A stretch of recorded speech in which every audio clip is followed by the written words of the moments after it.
Hello, everybody, and welcome back to another unboxing video. I am your host, Joel. I'm one half of the Newlydeads. If you are unfamiliar with who the Newlydeads are, please go to our website at thenewlydeads.com for more information about who we are, what we do, and where to find us. Now, in 2026, our goal is to continue to grow the channel just as it was in 2025. So if you would, please like, share, and subscribe with any friends, families, neighbors, Romans, countrymen that would be interested in the show. And we would definitely appreciate the assist. Also, please comment if you would. I'm always happy to, have a conversation back and forth via the comments section about anything related to the video itself, or if you have other questions, comments, concerns, you can always reach out to us directly as well. But on this particular episode, we have one thing, and this is kind of a big thing. Now, Dark Sky Entertainment is a company that I'm familiar with, and I don't remember, and I don't know how this slipped by me, but I don't remember this release initially coming out or even it being talked about. But I saw a short little clip from it that talked about these different variations of the film that were contained within the disc. Now, the disc is independent of the original film in so much as that it's its own entity. But they included these other versions of the film on the set, which piqued my interest. And as I kind of dug into it more, it kind of increased that curiosity as far as, wanting to watch this. And also from the perspective of someone who is a, lifelong film and television fan, someone who's, a pop culture, kind of junkie, so to speak, and someone who, kind of is always looking for that unique experience in film going. Like my family and I, this is currently, we're in the second week in February when this is recorded, so I don't know when this will be making it onto the site. But on Sunday, we went and saw Markiplier's Iron Lung, which if, there's only been a few times in my life where I've gone and I've seen movies where I've had a specific experience in the theater that was unique to just, going, sitting down, everybody's quiet, you watch a movie, you get up, you leave. This was one of those times where it was a little bit different feeling, a little bit more of a communal event. And I felt like this disc kind of, in a way, might provide some of that, but you wouldn't have to be there with an audience. You'd be on your own. So I've kind of danced around this long enough. What I'm talking about here is 2024's Chain Reactions. Now, what this is a documentary that discusses the Texas Chainsaw Massacre's impact on 5 artists: Patton Oswalt, Takeshi Miike, Alexander Heller Nicholas, Stephen King, and Karen Kusama. Now, this is all shown through interviews, outtakes, and then kind of exploring how it shaped their art, their psyche, and potential childhood trauma from it. This is directed by Alexandre O. Philippe, who did Memory, the Origins of Alien. That's Alien the movie, which is currently on the shelf. That documentary, I mean. Doc of the Dead, which is also on the shelf. The Lynch Oz documentary, which is on my list to pick up, but I haven't actually purchased as of yet. Leap of Faith, William Friedkin on The Exorcist, which I've seen, as well as the Lynch Oz documentary. But again, something that's on the list that I'd like to pick up because I could listen to William Friedkin read the phone book and it would be amazing. As I mentioned, one of the stars of this is Takeshi Miike, who most of you may be familiar with if you're on this channel. He did Audition, which is probably his biggest film, which is behind me. And my favorite film by Takeshi Miike is Visitor Q, which I'm hoping is going to get a nice release at some point. Right now it is available, but I have a feeling that he's either going to get an updated kind of, Criterion style releases or a box set. I don't know if box set is possible since he's got hundreds of films in his filmography, but you never know. Stranger things have happened. Now, the thing that I said that kind of makes this unique, and we'll get to the actual, show you the box or the disc itself here in a second, is that this includes 8 variations of the film. So, I've already owned the Texas Chainsaw Massacre from 1974 behind me. I've seen it multiple times. I'm familiar with it. I've seen it in different iterations between, TV, VHS, and DVD, and then now, Blu-ray. I haven't seen 4K yet, but I've seen it. And now, how and what makes these 8 versions different? So, the first version we have is an 85-minute long 16mm overscan print. This is a rare 85-minute uncropped and unmatted scan of the 74 Texas Chainsaw Massacre. It reveals the full film frame, including sprocket holes and edges, providing a gritty, authentic viewing experience that shows the entire image as it was originally shot.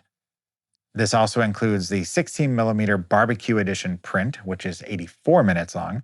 This was found in the attic and was filthy when it was discovered. It even had bugs trapped in the print. It was cleaned by hand and dubbed the barbecue edition by the collector's girlfriend. It also still has the Bryanston titles, which was the distributor of the original film, which, if you are familiar with the history of the Texas Chainsaw Massacre, having the Bryanston titles on a copy of it is pretty rare. There's the 35mm grindhouse print, which is 80 minutes long. No explanation needed on that one. There's the 1984 KTEL Australian VHS, which is 85 minutes. There was heavy censorship in Australia, as there is currently. As if you're not familiar, there was recently a release that just got censored by the Australian board. And I didn't even think that was still a thing, but it's still happening. So they're still heavily censoring things, apparently. This was cut several times before its final release. However, the runtime listed includes a couple of trailers prior to the film starting, hence the longer runtime. There's the 1981 Wizard Video VHS release, which is 84 minutes. This is considered the holy grail by VHS for collectors. Alexandra needed one for this release, of course, so they included that.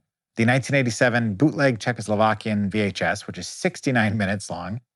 This is an actual bootlegged version of the film, smuggled from Germany and dubbed in Czech by a single voice actor. That alone is enough to make me curious. This is a full 11. There's a full 11 minutes cut from the film, and the opening is totally different, adding sounds of a heartbeat, and the cast and crew credits are in blackness in between the flashes of the corpses, or the corpse, excuse me. Then there's the 1978 Super 8mm print, the Ivor Film Services version, just 22 minutes long. Is exactly what it says it is. This is how you would have seen this prior to the VHS being available. This or a 4-reel Super 8 version would be the two ways. And then finally, we have the 1980s Slovakian Betamax version, which is 83 minutes long. This is a variant of the heavily censored Czech version. The narrator is a woman, and she's providing translations of all the characters. The 87 Czechoslovakian VHS and the 80s Slovakian Betamax are presented in their original language without subtitles. So we're talking about something very unique and kind of crazy. And I'm happy I got this. There was a version that was a little bit more stacked than this one that I kind of wish I would have seen first. The t-shirt with it was real nice, Clark, but I'm super happy that I have this. So now to what you all came for. We have the cover with, of course, Mr. Leatherface there doing his little dance. On the back, we have information about it. Now, this is just a temporary, thing here that you can take off. I haven't taken it off yet, but inside you have a picture of, Leatherface. Wait, I don't know if you can see it, and I'm not ready to take it off yet, but grabbing her, bringing her into the house. So inside we have, now I'm not a huge fan. I like having individual,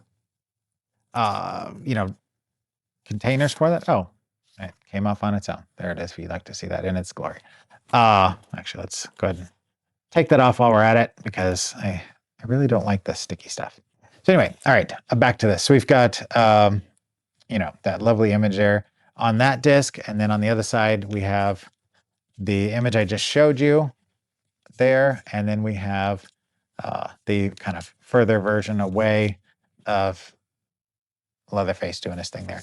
Now, included with this, also in the middle, you have the booklet, which again, not a fan of this particular style of layout, but it is what it is, and I'm not going to complain about it because I'm just happy that this exists. You've got images. I love that shot of Toby and, or I'm sorry, of not Toby, like New Glasses, who dis? Anyway, you've got information about the various versions of this. You've got some, poster variations, cast and crew. It's just a real comprehensive. It's a nice, like a booklet style, or not a booklet, like an actual book. Put it on your shelf style. If you can still get one of these from Dark Sky directly, I would highly recommend it. I haven't watched these as of yet. I've read a lot of reviews. I've watched a lot of videos, people talking about, what they've seen. I've seen the trailers for each one of the variations of the film and the actual documentary itself. The documentary, I believe, is currently streaming on Shudder, if I'm not mistaken. But the other versions of the film, they probably are out there somewhere, but this is a must-have for collectors. Like I said, I haven't watched the actual films yet, but I am hoping that one of these days, not all at once, but just one at a time, get, a nice big bucket of buttery popcorn and maybe, I don't know, soda or something, sit back, put on one of these, turn the lights off, and just act like it's another time and place and just kind of get, kind of absorbed into the screen watching these various versions that, for all right intents and purposes, probably shouldn't exist. And I don't mean that from a censorship standpoint. I just mean because who knows where they've been all this time and how they are still out there floating around. So thank you to those who are keeping physical media alive. You are appreciated. So on that note, thank you so very much for watching. We appreciate you sticking around with me, just jabbering on about one of my favorite films, one of my favorite horror icons. But anyway, keep in mind that tomorrow is not guaranteed, so don't forget to unbox your heart. We'll see you soon.